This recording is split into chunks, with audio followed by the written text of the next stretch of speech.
November 18, 1942, 11:47 p.m. Mamayev Kurgan District, Stalingrad. The frozen breath of the wind carried the smell of cordite and decay through shattered brick archways, where nothing stood taller than a man's chest. The darkness was not complete. Fires burned in the distance, casting orange light that danced across snow-dusted rubble, and somewhere a German MG-42 chattered in three-round bursts, hunting shadows. Senior Lieutenant Dmitri Volkov pressed his back against what remained of a concrete wall, counting seconds between the machine gun bursts, calculating angles, listening for the one sound that terrified German soldiers more than Soviet artillery: the sound of silence. The silence that meant a Red Army sniper was hunting.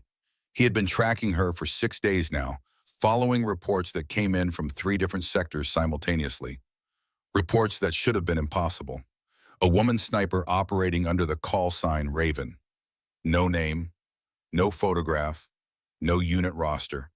Just a growing body count that had reached 89 confirmed kills in the past 2 weeks, and a pattern so unusual that Volkov's commanding officer had pulled him from counterintelligence work and given him one mission: find out who she is or prove she doesn't exist. The numbers didn't make sense. 5.5 kills per day, every single day, in sectors separated by distances no lone sniper could cover. Tonight would be his 7th night searching, and the tally had reached 127. Somewhere in this frozen hell, Raven was hunting, and Volkov needed to know if he was chasing a ghost, a legend, or something that would rewrite everything Soviet command understood about urban warfare. If you're captivated by stories of impossible odds and mysterious warriors, subscribe now. You won't want to miss what happens next. The Battle of Stalingrad had been raging for 4 months when the first reports of Ravens surfaced in NKVD field intelligence summaries. By November 1942, the city had been transformed into a landscape of annihilation, where Soviet forces clung to a 9-mile strip along the western bank of the Volga River, sometimes only a few hundred meters deep. The German Sixth Army under General Friedrich Paulus had committed over 250,000 troops to capturing the city, supported by elements of the 4th Panzer Army and extensive Luftwaffe bombardment. The fighting had devolved into what soldiers on both sides called Rattenkrieg, rat warfare, where combat occurred building by building, room by room, sometimes with enemies occupying different floors of the same structure. In this environment, the Soviet sniper program had evolved into a devastating weapon. Starting in September 1942, the Red Army systematically deployed trained marksmen throughout the Stalingrad ruins, men and women who understood that in urban warfare, a single well-placed rifle shot was worth a dozen artillery shells. The most famous was Vasily Zaitsev, whose 225 confirmed kills had made him a legend, but he was just one of dozens operating in the city. The program recruited hunters, competitive shooters, and anyone who demonstrated exceptional patience and marksmanship. Women comprise a significant portion of these forces. Over 2,000 Soviet women trained as snipers during the war, with approximately 500 surviving to see victory. They were deployed to the most dangerous sectors, often working alone or in 2-person spotter teams, required to remain motionless for hours in sub-zero temperatures, waiting for the perfect shot. Their Mosin Nagant rifles, bolt-action weapons dating to 1891, but modified with 4x PU scopes, were capable of accurate fire out to 800 meters, though most urban engagements occurred at 100 to 400 meters, where rubble and destroyed buildings limited sightlines. The German response had been to establish dedicated counter-sniper schools and deploy their own marksmen, equipped with superior Karabiner 98K rifles fitted with Zeiss scopes offering 6-cell magnification.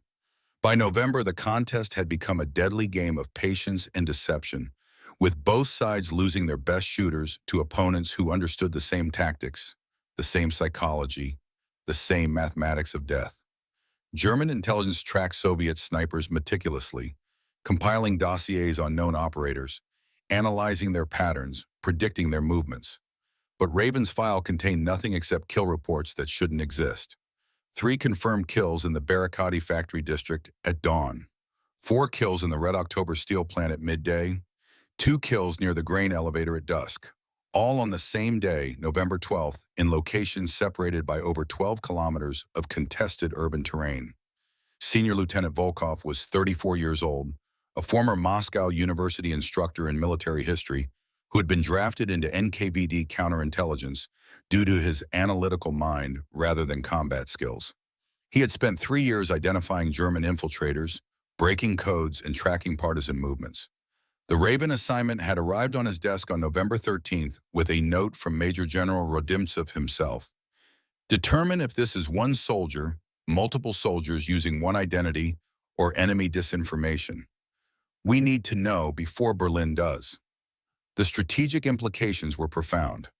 If the Germans discovered that Soviet forces had developed a sniper capable of operating across multiple sectors simultaneously, or more accurately, had created a phantom identity to amplify psychological warfare, they would adapt their counter-sniper protocols accordingly. If Raven was real, a single extraordinarily mobile operator, she represented a new form of warfare that Soviet command needed to understand and replicate. If she was multiple snipers operating under a shared call sign, that suggested a level of coordination that might be applied to other special operations. And if she was enemy disinformation, a ghost story the Germans had planted to make Soviet forces waste resources, then the counterintelligence failure was catastrophic. Volkov had begun his investigation by examining every after-action report mentioning Raven. The first reference appeared on November 2, 1942. Female sniper identifying as Raven, operating independently, eliminated 3 German observers in Sector 47B, refused to coordinate with battalion command, departed before debriefing. The reports multiplied rapidly. November 4th, 5 kills in 2 sectors. November 6th, 7 kills in 3 sectors. November 9th, 9 kills across 4 sectors. By November 16th, when Volkov compiled his preliminary analysis, Raven had been credited with 178 confirmed kills in 2 weeks, an average that exceeded even Vasily Zaitsev's peak performance, achieved while apparently operating across a front that would require hours of dangerous movement through German-controlled territory. Volkov had interviewed 23 Soviet soldiers who claimed to have seen Raven. Their descriptions were maddeningly inconsistent. Some described a woman of average height wearing a standard Red Army greatcoat and a Shanka hat, carrying a Mosin Nagant with a worn leather sling. Others insisted she was tall, nearly 6 feet, with a rifle that had unusual markings on the stock. One sergeant swore she had blonde hair visible beneath her cap. A corporal stated with certainty she had dark hair in a short military cut. A lieutenant claimed she spoke with a Moscow accent. A private said she never spoke at all, communicating only through hand signals. The only consistency was her effectiveness. Every soldier who had witnessed Raven in action described the same lethal efficiency. She would appear in a position, eliminate her targets with mechanical precision, 1 shot, 1 kill, never wasting ammunition, and disappear before anyone could approach her. Several men mentioned that she carved notches into her rifle stock after each confirmed kill, the only ceremony she allowed herself. The November wind cut through Volkov's stolen German wool coat as he navigated the rubble of what had been a residential district. He was searching for Sergeant Anton Kuzmin, a spotter with the 284th Rifle Division, who had reportedly worked alongside Raven for 6 hours on November 14th. Kuzmin had survived a German mortar barrage that killed 3 men in his squad and was now recovering at a medical station near the Volga ferry crossing. Volkov found him in a basement converted to a field hospital, arm in a sling, face blackened by cordite and frostbite. Kuzmin was 19 years old and looked 40. When Volkov identified himself and mentioned Raven, the sergeant's expression shifted from exhaustion to something approaching religious awe. "She's real," Kuzmin said before Volkov could ask his first question. "I know what the reports say. I know it seems impossible, but I was there. I watched her kill 7 Germans in 4 hours, and I've never seen anything like it." Volkov sat on an overturned ammunition crate and pulled out his notebook. "Describe her." "Medium height, maybe 160 centimeters. Thin like everyone. She wore standard winter gear, nothing special. Her rifle was a Mosin Nagant, older model but maintained perfectly. The stock had markings carved into it, dozens of small lines. I counted at least 100. Hair color? Eye color? Distinguishing features?" Kuzmin hesitated. I'm not certain. She kept her face wrapped against the cold. I think her eyes were dark, maybe brown, or gray. The light was poor. Volkov noted the uncertainty. Where did you encounter her? The tractor factory, northern sector. I was spotting for Corporal Medvedev. He took a German bullet through the throat at 0600 hours. I was alone trying to identify German positions when she appeared. Just materialized from the rubble like smoke. She knelt beside me, took my binoculars without asking, scanned for maybe 30 seconds, then handed them back and took up a position 15 meters to my left. Did she speak? Once she said, "Mark my targets." That's all. Her voice was quiet, calm, like she was discussing the weather. And then she started shooting. First target was a German officer, maybe 400 meters, partially concealed behind a burned-out Panzer. She took the shot without hesitation. Clean hit. Center mass. He dropped. She worked the bolt, acquired the second target in maybe 5 seconds. Another officer, this one trying to rally troops near a collapsed warehouse. Dead. Third shot took out a machine gunner who thought he was protected by a concrete barrier. She put the round through a gap maybe 20 centimeters wide. Perfect shot. The Germans started panicking. They knew they had a sniper problem but couldn't locate her. She changed position twice, moving like a ghost. Fourth, fifth, sixth kills came faster. Each one deliberate. Each one perfect. By 0900 hours, she had eliminated 7 targets, and the German advance in that sector had stalled completely. Then she was gone. I turned to ask her about the next sector, and she had vanished. No goodbye. No explanation. Just gone. Volkov studied the sergeant's face, looking for deception. He saw only conviction. Did you see her carved notches for those kills? No, but when I first saw her rifle, I counted approximately 120 marks. When she left, I noticed the stock again. There were more, I'm certain of it. Over the next 3 days, Volkov interviewed 11 more witnesses.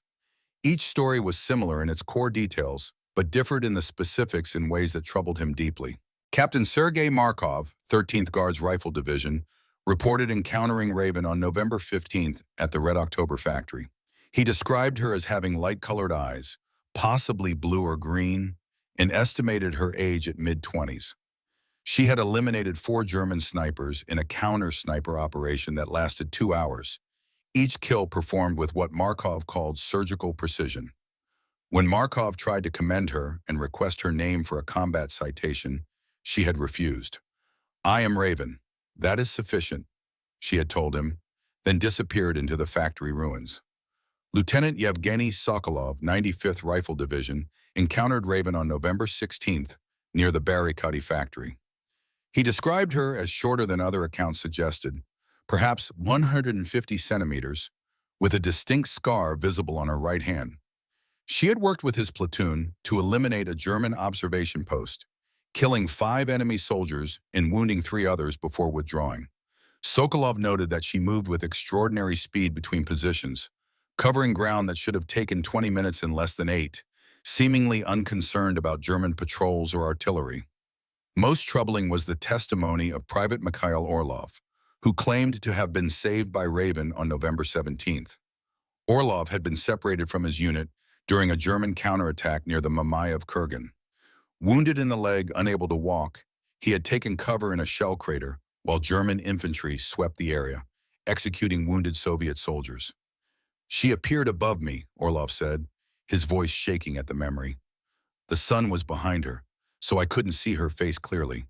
She didn't say anything, just pulled me deeper into the crater and signaled me to stay silent. Then she moved to the crater's edge and started shooting. I heard the bolt working, snap, click, like a metronome. 5 shots, 5 dead Germans. The others retreated. She dragged me to a safer position, bandaged my leg with strips torn from her own coat, and left. The whole encounter lasted maybe 3 minutes. When medics found me 2 hours later, I told them about Raven. They said I was delirious from blood loss, that no one by that name was operating in that sector. But my leg was bandaged. The Germans were dead. She was real. Volkov returned to his makeshift office in the basement of a destroyed school building and spread his notes across a salvaged door he was using as a desk. The inconsistencies were undeniable. Height estimates ranged from 150 to 180 centimeters. Hair color varied from blonde to black. Age estimates span from early 20s to late 30s. Some witnesses reported she spoke freely. Others said she never spoke at all. Yet every witness agreed on certain facts: exceptional marksmanship, Mosin Nagant rifle with carved notches, call sign Raven, solitary operation, and a pattern of appearing, killing efficiently, and vanishing. On November 20th, Volkov received intelligence that sent his investigation in a new direction. A German officer had been captured during a failed assault on the Krasnaya Sloboda district.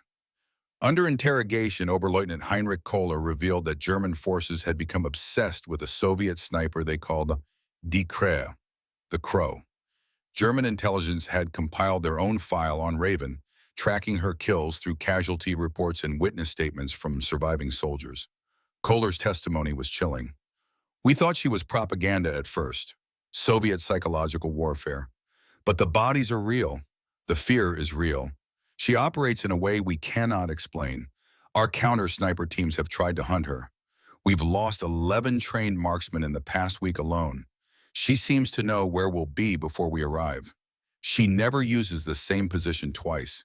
She never follows predictable patterns. Some of my men believe she is not human, that she is death itself, given form." Volkov pressed him. "How many kills do German records attribute to her?" Kohler's expression darkened.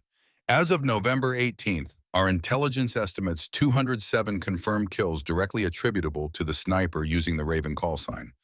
But the actual number is likely higher. We only count kills where we have witness confirmation or recovered bodies.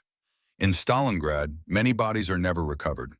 The German obsession had led to the creation of a dedicated counter-sniper unit, Sonderkommando Krahe, tasked specifically with hunting Raven. The unit consisted of 12 of the Wehrmacht's best marksmen, equipped with the finest Carabiner 98K rifles and Zeiss optics available, supported by observation teams and intelligence officers who analyzed Raven's patterns. They had been operating for 8 days. 9 of the original 12 marksmen were dead. 2 were wounded and evacuated. The surviving member, according to Kohler, had suffered a complete psychological breakdown and was no longer combat effective. "What broke him?" Volkov asked. "He claimed he had Raven in his sights. Perfect shot, maybe 300 meters. He was positioned in a bell tower that overlooked a Soviet supply route. He had been there for 6 hours, waiting. She appeared exactly where intelligence predicted. He took the shot. He swears he saw the bullet strike. But she didn't fall. She turned and looked directly at him, though he was concealed behind brick and shadow. Then she fired one shot. It missed him by centimeters, striking the bell above his head. The sound was deafening. He said she could have killed him easily, but chose not to. She was sending a message. He fled his position and refused to return to sniper duty." Volkov felt a chill that had nothing to do with the November cold. He dismissed Kohler and returned to his analysis, now incorporating the German perspective. The patterns became more disturbing the more he examined them. On November 14th, Raven was credited with kills in 3 sectors: Barrikady Factory district at 06:15 hours, Red October plant at 11:30 hours, and Mamayev Kurgan at 18:45 hours. The distance between Barrikady and Red October was approximately 8 kilometers through heavily contested terrain. The distance from Red October to Mamayev Kurgan was another 12 kilometers. For a single sniper to cover that ground while avoiding German patrols, Soviet checkpoints, artillery bombardment, and the general chaos of urban warfare, then arrive at each location with the psychological clarity and physical steadiness to perform precise long-range shooting, seemed beyond human capability. Yet the kills were confirmed, German bodies recovered, Soviet observers verified. The ballistics evidence, when available, showed 7.62 by 54 mm rounds consistent with the Mosin Nagant rifle. Some of the bullets had been recovered and analyzed by Soviet armories. They showed consistent rifling patterns, suggesting they had been fired from the same weapon or weapons with nearly identical barrel wear characteristics. On November 22nd, Volkov made a decision that would define the rest of his investigation. He would go into the field himself and attempt to witness Raven in action. He requisitioned cold weather gear, a pair of binoculars, and authorization to move freely through all Soviet sectors. He would track the reports in real time and try to reach engagement zones while Raven was still operating. For 3 days, he chased ghosts. On November 23rd, he heard reports of Raven operating near the tractor factory. By the time he arrived, she was gone, but 5 dead German soldiers remained, each killed by a single rifle shot to the head or chest. On November 24th, intelligence placed her in the Krasnaya Sloboda district. Volkov reached the area within an hour. No sign of her, but Soviet forces reported she had eliminated a German machine gun nest that had been suppressing an entire company, killing all 4 crew members in less than 30 seconds before vanishing. On November 25th, Volkov finally saw something that would haunt him for the rest of his life. He was positioned in the ruins of an apartment building overlooking a German supply road in the factory district. Intelligence suggested Raven often operated in this area, targeting German officers and specialists. Volkov had been waiting for 4 hours, hidden in a third-floor position that offered good visibility. At 14:32 p.m., movement caught his eye. A figure emerged from the rubble approximately 200 meters to his northeast. A Soviet soldier in winter camouflage, carrying a rifle, moving with the careful deliberation of an experienced sniper. The figure took position behind a collapsed concrete wall that provided excellent concealment in a clear field of fire toward German positions. Volkov raised his binoculars. The sniper was female. That much was certain from her movements and build. She settled into her position with practiced efficiency, rifle resting on the rubble. Scope to her eye, Volkov could see her breath condensing in the cold air. For 20 minutes, she remained absolutely motionless. Volkov had trained with snipers. He understood that stillness was essential. But this was different. She didn't shift her weight, didn't adjust her position, didn't show any of the small movements humans make unconsciously. She was a statue. Then, at 14:53 p.m., she fired. The sound of the Mosin Nagant carried clearly across the frozen air, a sharp crack that echoed off the ruins. Through his binoculars, Volkov saw a German officer, over 400 meters away, collapse. Clean kill. She worked the bolt, ejecting the spent cartridge, loading a fresh round. 5 seconds later, she fired again. Another German dropped, this one a radio man carrying equipment that marked him as a high-value target. Third shot, a German soldier who had been moving to flank Soviet positions fell. Fourth shot, a distant figure Volkov could barely see even with binoculars went down. Each shot was deliberate, each one lethal. By 15:04 p.m., she had fired 7 rounds and eliminated 7 targets. Then she did something Volkov didn't expect. She pulled a knife from her belt, turned her rifle, and carved a series of small notches into the stock. 7 marks, 1 for each kill. The ritual took perhaps 30 seconds. Then she rose from her position and began moving south, away from Volkov's observation point, disappearing into the labyrinth of ruins. Volkov waited 5 minutes, then left his position to pursue. He moved carefully, following the route he believed she had taken. The ruins made tracking difficult. Rubble and snow obscured footprints, and the chaotic landscape offered countless paths. He reached the position where she had been shooting. The spent cartridge casings were still there, brass glinting in the weak winter sunlight. 7 casings. He collected them carefully, wrapping them in cloth. Then he noticed something that made his blood freeze. Fresh footprints in the snow leading away from the position. But they didn't lead south toward where he'd seen her go. They led east toward the Volga, and there was something wrong with them. The spacing was off, the depth irregular, as if the person making them was injured or... Volkov followed the tracks for approximately 50 meters before they disappeared at a point where rubble had been cleared by an artillery strike, leaving only frozen dirt that retained no impressions. He searched the area for another hour but found no further trace.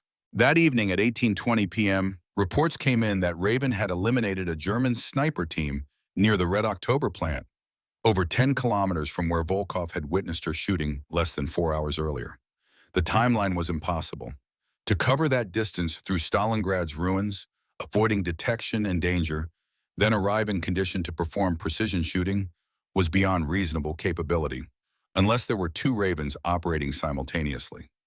On November 26, Volkov requested a meeting with Major General Rodimtsev.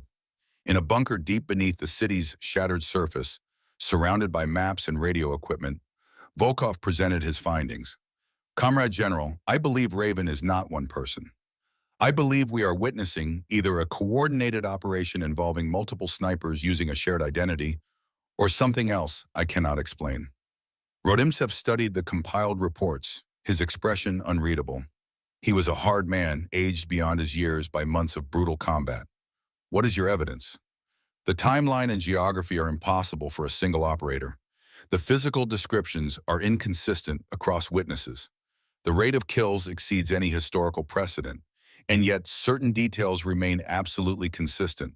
The rifle notching ritual, the call sign, the tactical patterns. Someone is maintaining a coherent identity across multiple operators. Or, or, or we are dealing with something that operates by rules I don't understand. The Germans are terrified of her. Their best counter-sniper unit was destroyed trying to hunt her. Their soldiers speak of Raven as if she were supernatural.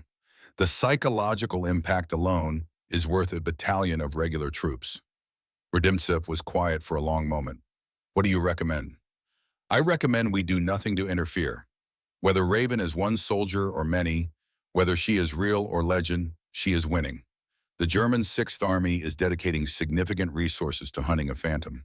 Their morale is damaged. Our troops believe we have an avenging angel on our side. From a strategic perspective, Raven is one of our most effective weapons. We should protect the mystery, not solve it. The general nodded slowly. I concur. Your investigation is concluded. You will submit a report classifying Raven as an ongoing special operation with details restricted to command-level personnel only. The legend will be allowed to grow. And if someone tries to expose her, to find out the truth, they won't. You will ensure they don't. Volkov understood. The investigation was over.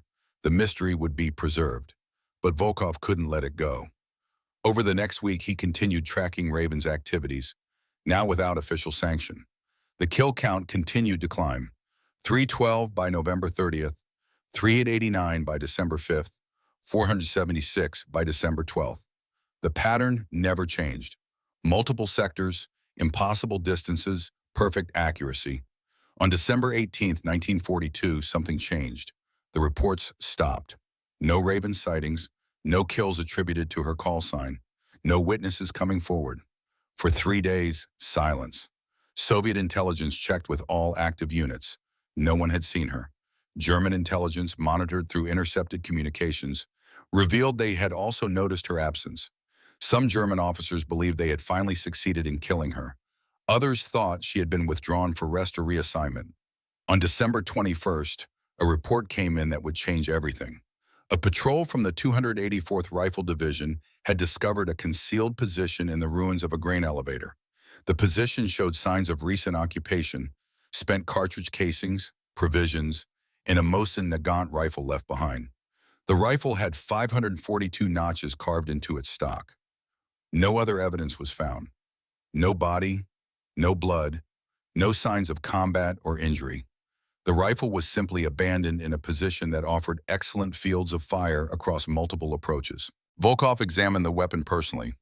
It was a standard-issue Mosin Nagant, serial number 84367 OSU, manufactured in 1939 at the Izhevsk arsenal. The rifle showed heavy use but excellent maintenance. The barrel was clean, the bolt operated smoothly. The scope was a 4X PU, properly zeroed and in perfect condition. The stock bore 542 individual notch marks, each one carefully carved, each representing a human life ended. But there was no record of this rifle being issued to anyone named Raven, or to any female sniper operating in Stalingrad during that period. Soviet armories had no record of serial number 84367 being assigned at all. The weapon existed in a bureaucratic void. On December 22nd, Soviet intelligence intercepted German communications revealing that German forces were celebrating. They believed Raven was dead or had fled. The psychological warfare effect began reversing. German morale improved. Their tactical caution decreased. Volkov understood then what had happened, or at least what he believed had happened. Raven's effectiveness had depended on mystery and fear. The moment Soviet forces possessed the rifle, the moment the mystery was solved or could be solved, the weapon lost its power. Whoever Raven was, one person, many people, or something else, They had understood this. The rifle had been left deliberately, a final message. The operation was concluded. The legend was complete. On December 28th, Volkov submitted his final report to Major General Rodimtsev. Subject, Operation Raven, final assessment. Duration, November 2nd to December 21st, 1942. Total confirmed enemy kills, 542. Assessment, Raven's identity remains undetermined. Physical evidence suggests a coordinated operation involving multiple trained snipers operating under a shared call sign, though certain forensic elements contradict this theory. The psychological impact on enemy forces was substantial, with documented evidence of German counter-sniper unit destruction and widespread fear among Wehrmacht personnel. Strategic recommendation. The Raven legend should be preserved and promoted through military propaganda channels. The mystery itself is a weapon. Final conclusion. Whether Raven was one soldier or many, human or myth, the operation represents the most successful psychological warfare and sniper campaign of the Stalingrad battle. Further investigation is not recommended and may be counterproductive to ongoing operations. Rodimtsev approved the report without comment. The file was sealed and classified at the highest level. January 1943 brought the final Soviet offensive that would encircle and destroy the German Sixth Army. By February 2nd, Paulus would surrender, and the Battle of Stalingrad would end in Soviet victory. In the chaos of the final weeks, no one spoke of Raven. She had become a ghost story, a tale told in whispers, a legend that grew with each retelling. German prisoners interrogated after the surrender were asked about Krahe. Their responses were consistent. She had been the most feared Soviet soldier in Stalingrad, more terrifying than artillery, more deadly than tanks. Several German officers stated that the presence of Raven had altered their tactical decisions, forcing them to restrict officer movements and abandon certain positions entirely. The psychological impact was incalculable, but when pressed for details, what she looked like, where she operated, how she moved, the answers fell apart. No one had a clear description. No one could explain how she operated across such vast distances. No one knew if she was even real. Some German prisoners claimed their officers had told them Raven was propaganda, that the kills attributed to her were actually the work of many snipers. Others swore they had seen her personally, though their descriptions never matched. The mystery remained perfect. In April 1943, Volkov was transferred to Moscow for debriefing. During the journey, he reviewed his notes one final time, trying to make sense of what he had witnessed. The evidence supported multiple theories. Theory 1, Raven was a single, extraordinarily skilled sniper who possessed mobility and survival skills beyond normal human capacity. This theory was contradicted by the timeline and geography of her operations. Theory 2, Raven was multiple snipers operating under a coordinated command structure, sharing a call sign and tactical methods. This theory was contradicted by the consistent weapon forensics and the ritual behavior witnessed by multiple independent sources. Theory 3, Raven was a psychological operation designed by Soviet intelligence to create fear and uncertainty among German forces. This theory was contradicted by the real German casualties and the lack of any coordinating command structure in Soviet records. Theory 4, something else, something that didn't fit neat categories. This was the theory Volkov believed but could never prove. The rifle with 5.42 notches arrived in Moscow in June 1943, transferred through military channels to the Central Museum of the Armed Forces. Volkov arranged to examine it one final time before it entered storage. He spent 2 hours studying every detail. The wood was worn smooth in places where hands had gripped it for hours. The metal showed the patina of heavy use and careful maintenance. The scope had minor scratches on the housing, but the optics were pristine. And the notches, 542 individual marks, each one carved with the same tool, each one approximately the same depth, each representing a German soldier who had died never knowing what killed him. Volkov ran his fingers across the marks, feeling the texture of deliberate memorial. Whoever had carved these marks had done so with ceremony and intention. This was not casual record-keeping. This was ritual. As he examined the stock under magnification, he noticed something he hadn't seen before. Between the notches, barely visible, were faint marks. Letters, Cyrillic script so small and lightly carved that they were almost imperceptible. He retrieved a magnifying glass and studied them carefully. They spelled four words: Ne zabudu, ne proshu. I will not forget, I will not forgive. Volkov felt his hands begin to shake. These were the words Soviet women used when they spoke of German atrocities. Words carved into trees where villages had been burned. Words written in letters from the front. Words that meant the person who held this rifle was fighting not from duty or patriotism alone, but from grief and rage. He documented the inscription in his personal notes, but did not include it in his official report. Some things he decided were better left mysterious. The rifle was cataloged and placed in storage, where it would remain until the war's end.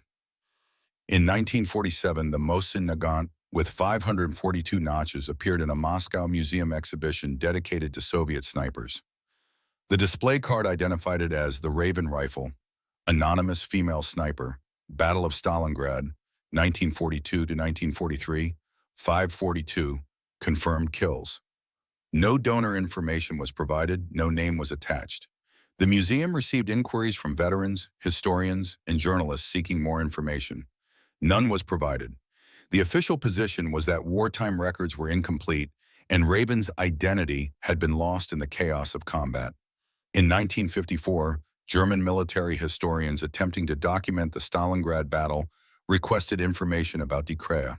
Soviet authorities denied such a person had existed, stating that Raven was a composite identity created for propaganda purposes. This contradicted the museum exhibit, which presented the rifle as evidence of a real individual, but Soviet authorities never reconciled the discrepancy. In the 1960s, several women who had served as snipers in Stalingrad were interviewed by Soviet military historians. None claimed to be Raven. Several stated they had heard of her but never met her. One elderly woman who had been part of a sniper unit in the factory district offered an intriguing comment. We all knew about Raven. Some of us wondered if we might be her. If perhaps she was all of us and none of us. If she was what we became when we stopped being daughters and teachers and students and became only instruments of survival and revenge. The interviewer pressed her to clarify. Are you saying Raven wasn't real? I'm saying she was more real than any of us. In 1978, declassified German documents revealed the extent of Wehrmacht efforts to hunt Raven. The files contained dozens of reports, tactical analyses, and casualty assessments. One document, dated December 1942, contained an analysis by German military intelligence that concluded, the sniper known as Raven cannot be a single individual. The operational pattern is inconsistent with human physical limitations. We assess this as a Soviet psychological operation employing multiple snipers using shared identification. However, this assessment does not diminish the tactical threat. The Raven entity has inflicted significant casualties and created substantial morale degradation among our forces. Counter-sniper operations have proven ineffective. Recommendation: treat Raven as a systemic threat rather than individual target. Even German intelligence, with their methodical analysis and extensive resources, could not solve the mystery. In '95, Russian military historians gained access to additional Soviet archives from the Stalingrad period. Among the documents was Volkov's original investigation file, unsealed after 50 years of classification. The file revealed everything he had discovered and everything he couldn't explain. A Russian historian, Dr. Yevgeny Sokolov, spent 3 years attempting to identify Raven using Volkov's work as a foundation. He interviewed surviving veterans, examined ballistics records, analyzed personnel rosters, and traveled to Stalingrad, renamed Volgograd, to study the battlefield geography.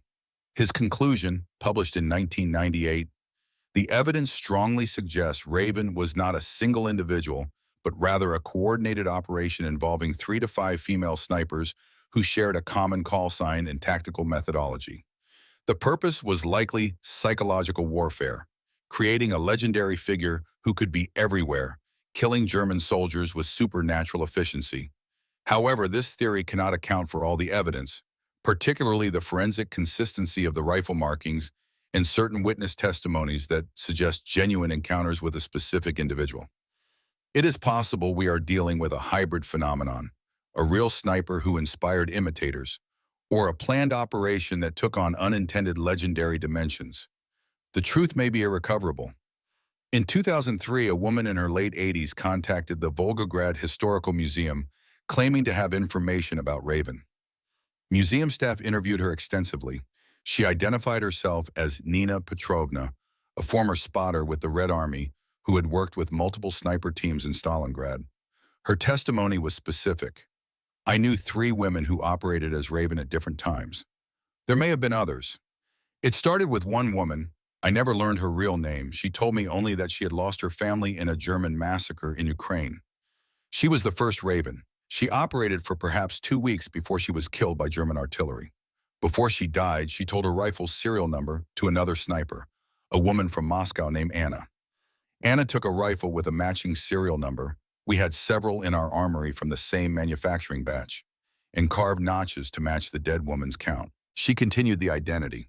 "When Anna was wounded and evacuated, she passed the knowledge to another woman. The count was maintained, the rifle was replaced with matching serials when needed, and the legend grew.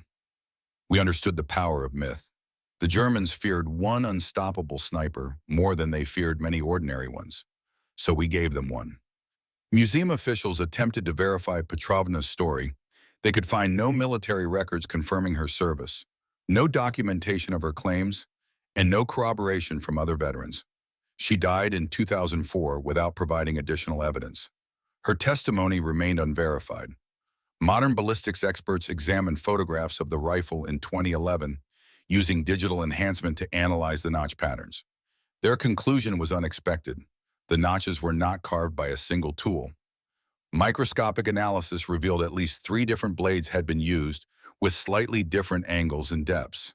This suggested either that the carving had occurred over a long period during which the tool was replaced, or that multiple people had carved notches using different implements. Furthermore, the distribution of notches showed subtle variations in spacing and technique that suggested multiple carvers. However, the experts noted that these variations could also be explained by changes in carving conditions, cold affecting hand steadiness, fatigue, limited light, or the psychological state of the carver. The evidence was ambiguous. In 2019, a Russian journalist conducted interviews with elderly residents of Volgograd who had been children during the battle. One woman, 92 years old, recalled seeing a female sniper in late 1942. "She came to our cellar one night looking for water. She was thin, like everyone, but there was something in her eyes that frightened me even as a child.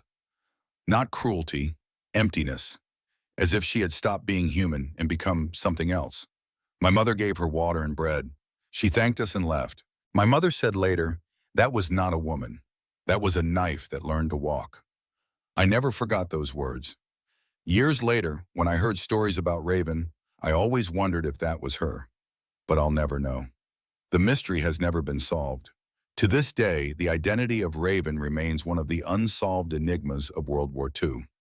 Military historians debate whether she was real or legend. Russian Federation military archives maintain that no soldier with the call sign Raven officially existed in Stalingrad records. Yet the rifle exists, the German records exist, the Soviet reports exist. 542 German soldiers died in a specific pattern during a specific time frame in specific locations. Those deaths are not disputed. What killed them remains a question. The most unsettling analysis came from a 2023 study by military historians at the Russian Academy of Sciences.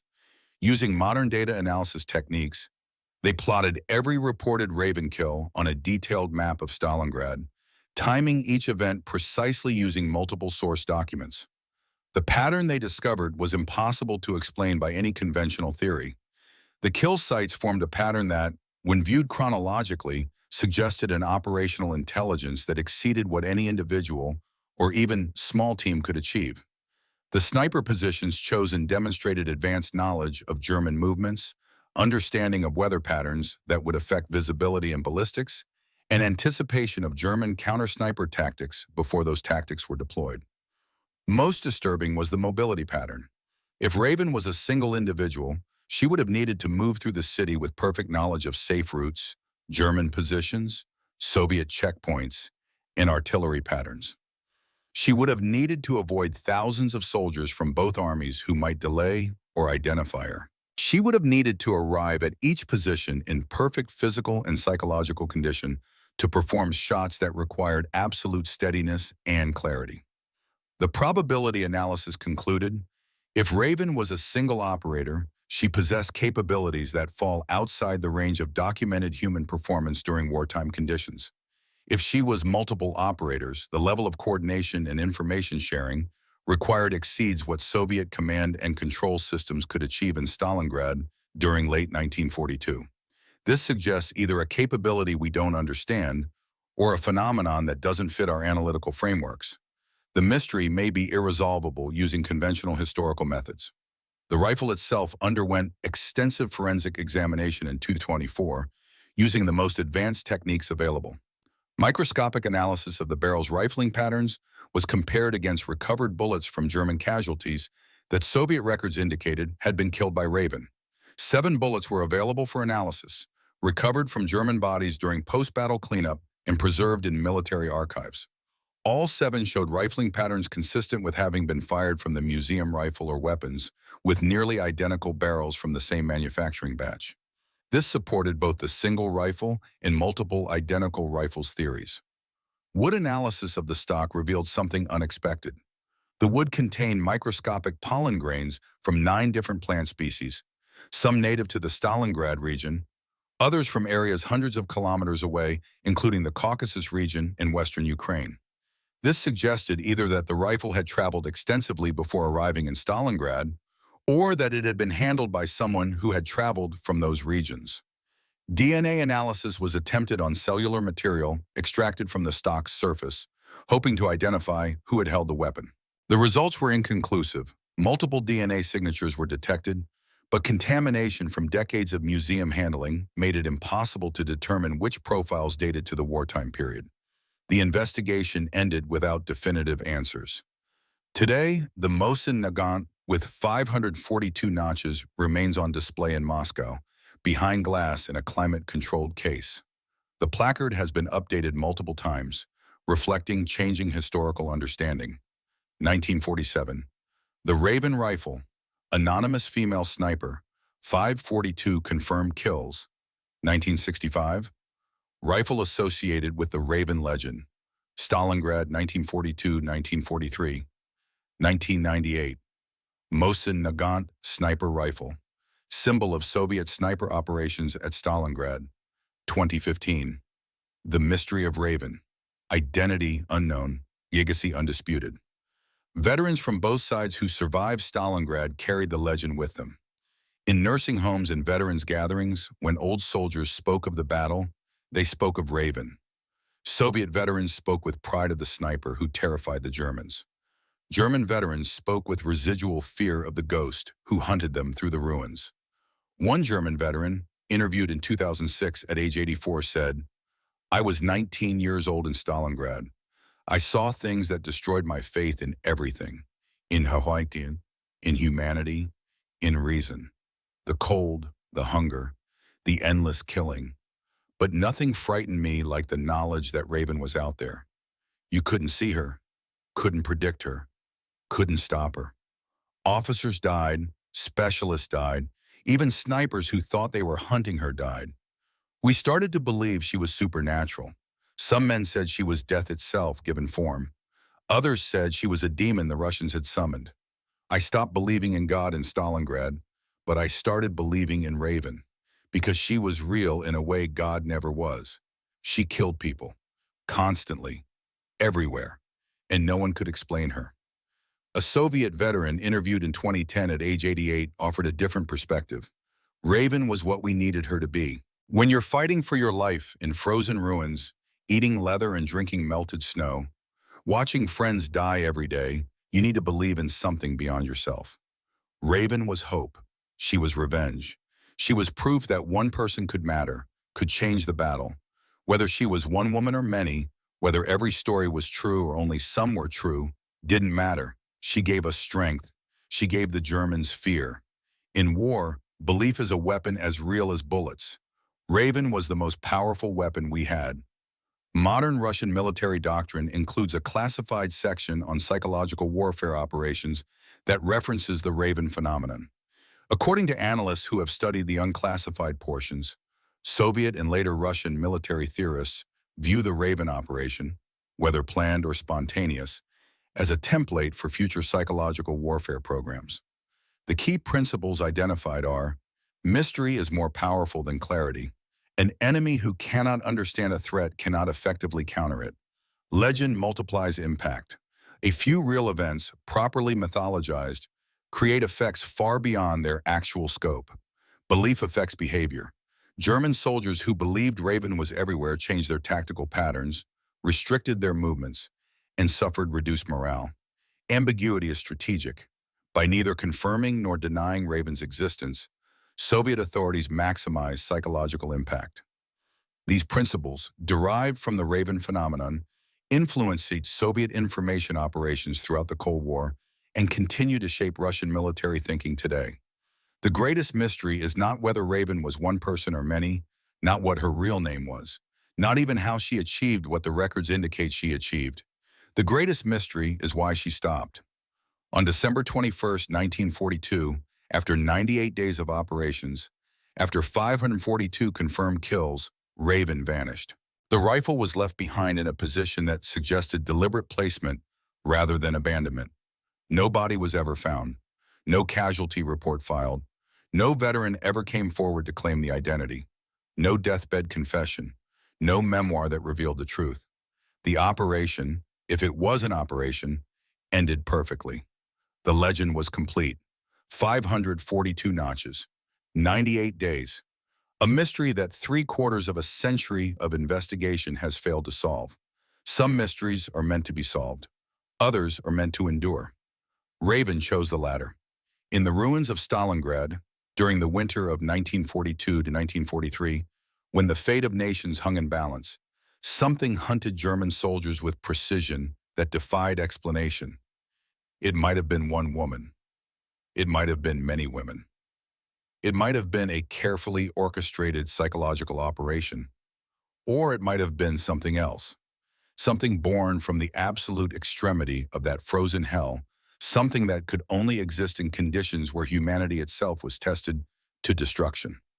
Volkov, the intelligence officer who investigated Raven, lived until 1987. In his final year suffering from cancer, he was interviewed by a military historian. Asked if he had any final thoughts on the Raven case, he said, "I spent months trying to understand Raven. I interviewed dozens of witnesses, examined all the evidence, analyzed every theory, and I realized finally that understanding wasn't the point. Raven existed in the space between explanation and mystery. She was what Stalingrad made her, what we all made her. The Germans made her from their fear. The Soviet soldiers made her from their hope. I made her from my need to impose order on chaos.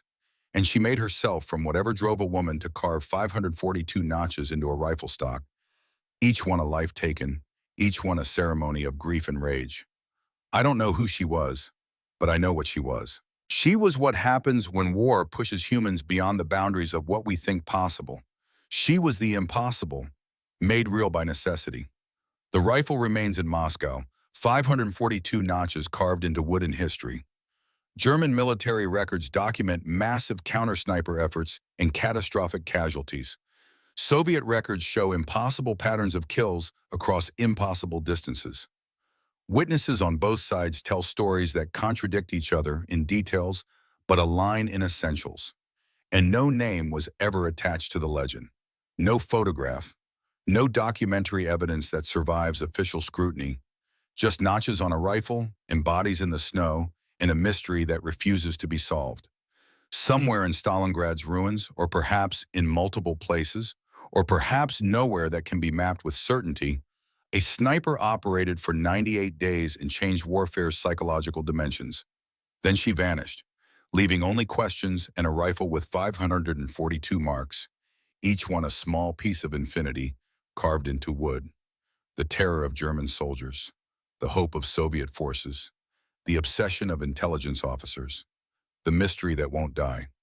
Raven operated in Stalingrad for 98 days. She's been haunting military historians for 83 years. She may haunt them forever, because some warriors win by being understood. Others win by being impossible to understand. Raven chose impossibility and made it into a weapon more devastating than any bullet. 542 German soldiers died knowing they'd been beaten by something they couldn't explain. 80 years later, we still can't explain it. That's not a failure of investigation. That's the perfection of warfare conducted at a level where legend and reality merge into something that transcends both. In the Museum of the Armed Forces in Moscow, the rifle waits behind glass. 542 notches. No name. Perfect mystery. Perfect weapon. Perfect ghost. Raven killed 542 Germans in 98 days, then disappeared and was never found. But she never stopped haunting those who tried to understand her. The hunt continues. The mystery endures. And somewhere